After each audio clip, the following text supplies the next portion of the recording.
Hi guys, and welcome to another video. And today I'm going to be reading this story called The Puppet Master, which is by Joanne Owen. I used to have a copy of this before, but apparently all the pages got ripped, and it wasn't because of me. And it wasn't in good condition, and I think I had to throw it in the bin. And it was this is a really good story. As well. I'm only going to read chapter 1 of this book, so please like this video and please hit the subscribe button if you're new to the channel, and don't forget to click on the notification bell so you're updated about any future videos. I've done reading videos on my channel before. They was not, for like relaxation. I don't say it's for relaxation purposes, but I've done one for like Dante's Inferno and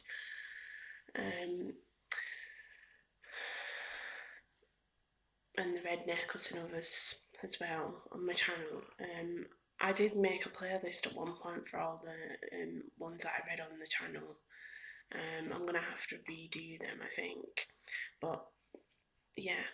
I have done some reading very smart. Obviously I've been doing like the Grimm stories on my channel, and also a story I read which was called The Golden Branch, if you haven't watched it. So yeah, I'm just going to read chapter 1 of this story.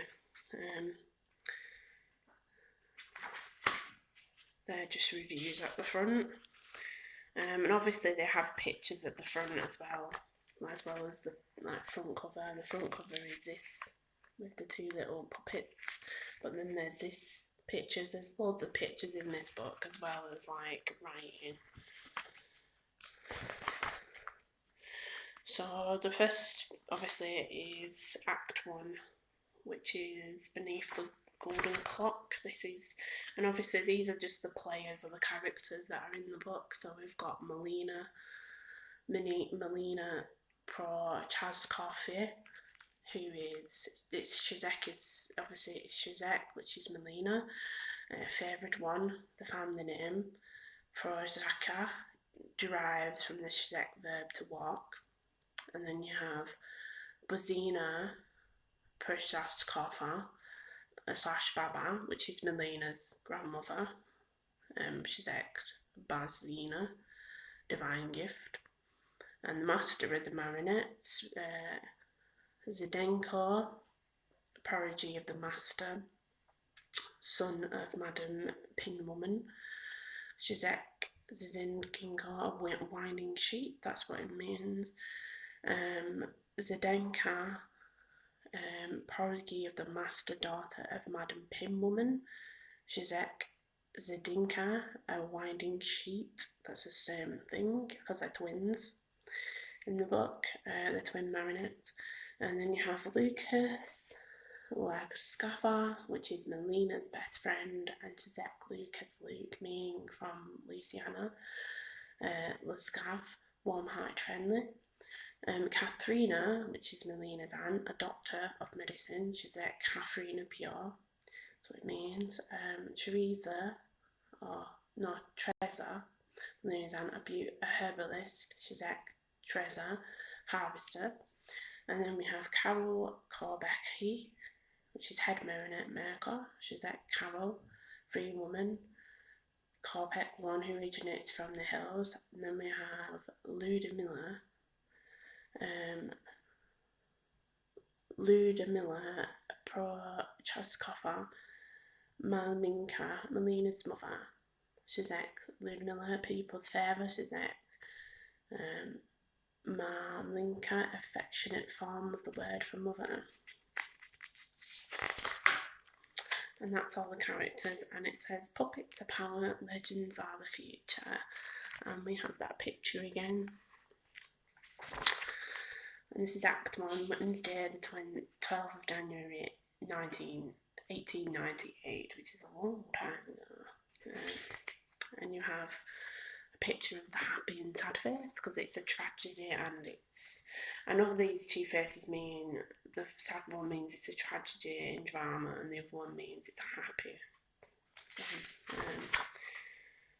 Okay, so beneath the wooden clock, standing alone on Prague's Old Town Square, a small dark-haired girl with eyes like emeralds and 5 freckles sprinkled on her nose dances from one foot to the other to keep warm. There's a frozen drinking fountain to her left, an overturned cart to her right, and a jumble of buildings all around her. Beneath her feet the icy cobblestones shine, and overhead the sky gleams black and silver like coal.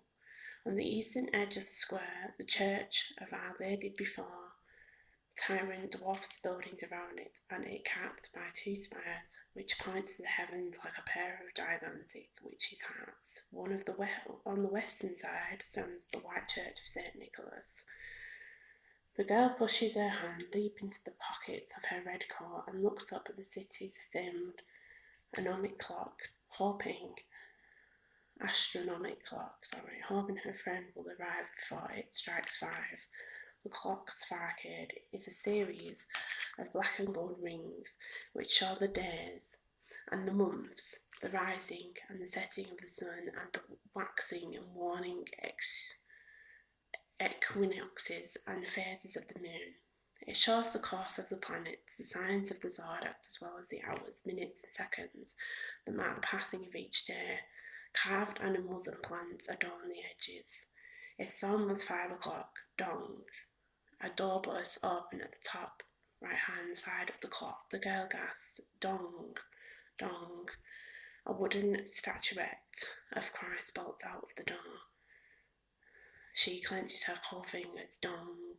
12 more figures representing the apostles emerge in quick succession from the same door. A cockerel leaps into the window at the top of the clock. It crows. Death emerges from a doorway in the bottom half of the clock, silver bell in one hand, sand glass in the other. The girl shrinks back, terrified by the sight of death. Jerking across the clock face, skeletal jaws agape. He is followed closely by the Turk, shaking his head to show he is not ready to depart this world.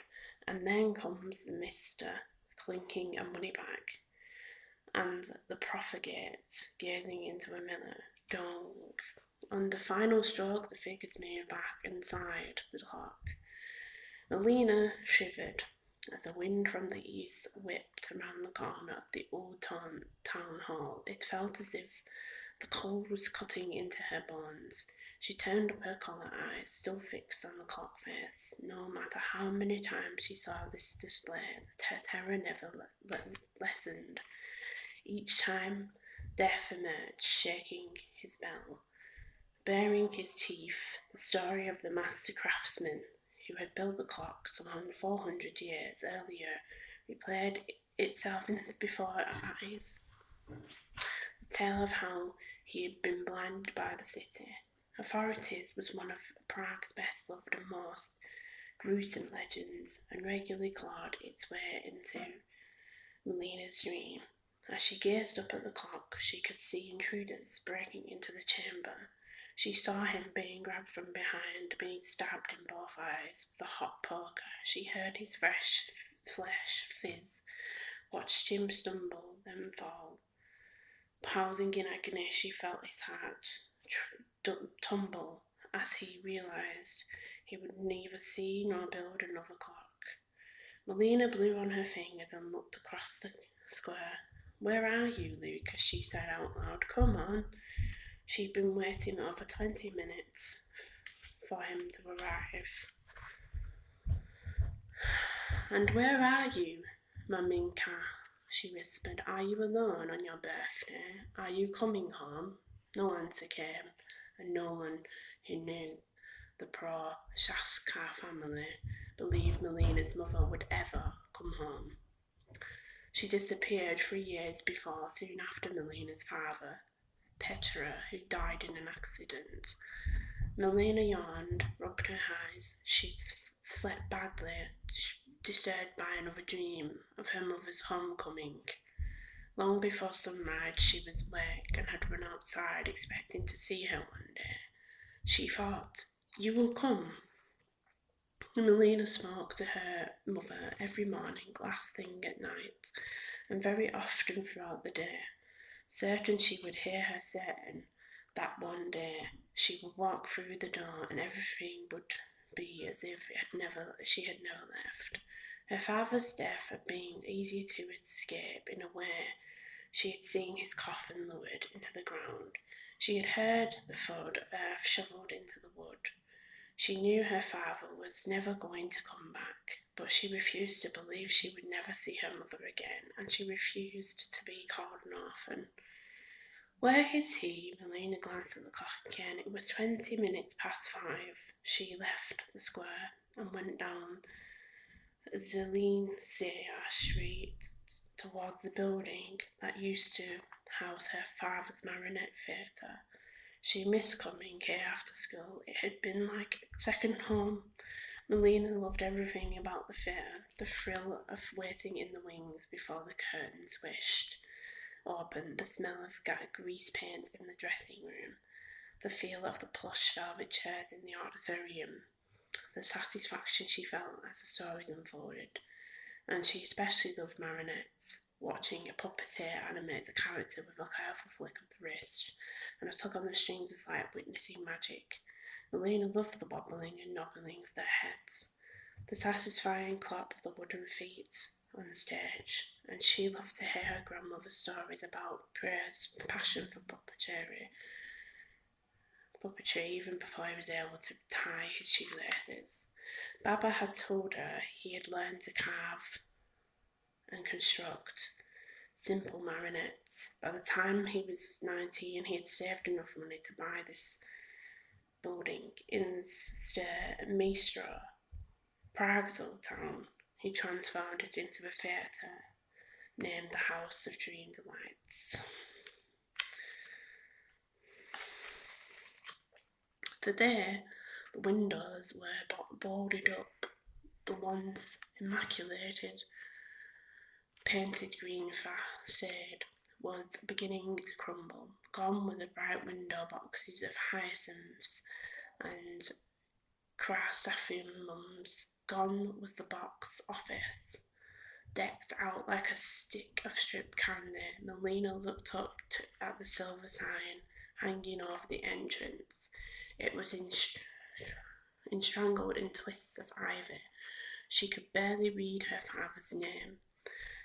This was where Melina had taken her first steps and fallen in love with marionettes, and this was her father who plunged to his death. He had been positioning a marionette on a platform high above the stage when it had collapsed, sending him headlong into the boards. As Melina sat on the stone doorstep, clutching her knees to her chest, a lump rose in her throat. It broke her heart to see the fate like this. "I'll reopen your House of Dream Delights," she promised. I'll work until I have enough money. That's all that matters. My mum will come home and will give your fate a new life." She turned to touch the door. A poster had been nailed there. Its edges had been torn by the wind, but the message seemed to leap from the cream paper. She wanted to tear it to pieces. How dare anyone do this to her father's theatre? He was the only real puppet master.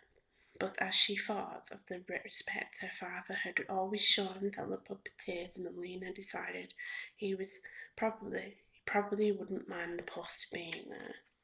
And on the poster it says "Marionettes on the Incredible Travelling Theatre Boheme." It says Legends of the Future.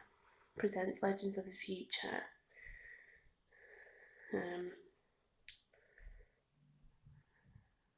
And it says, it's all like a bit rubbed down and you can't tell, but there's the picture.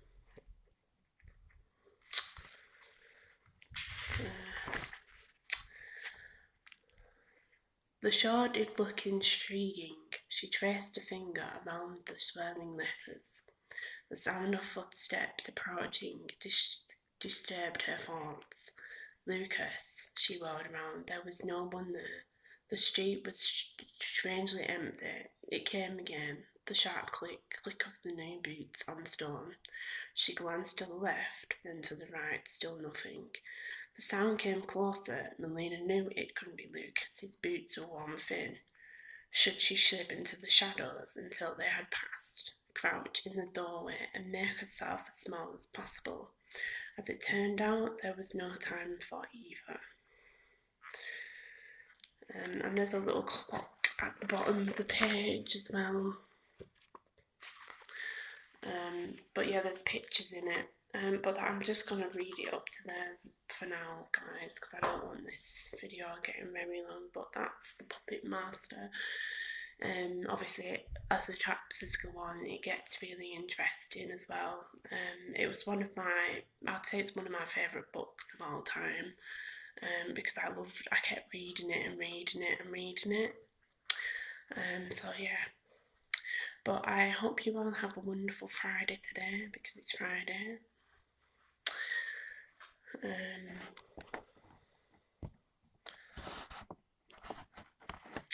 And I will see you all guys in the next video. Bye guys.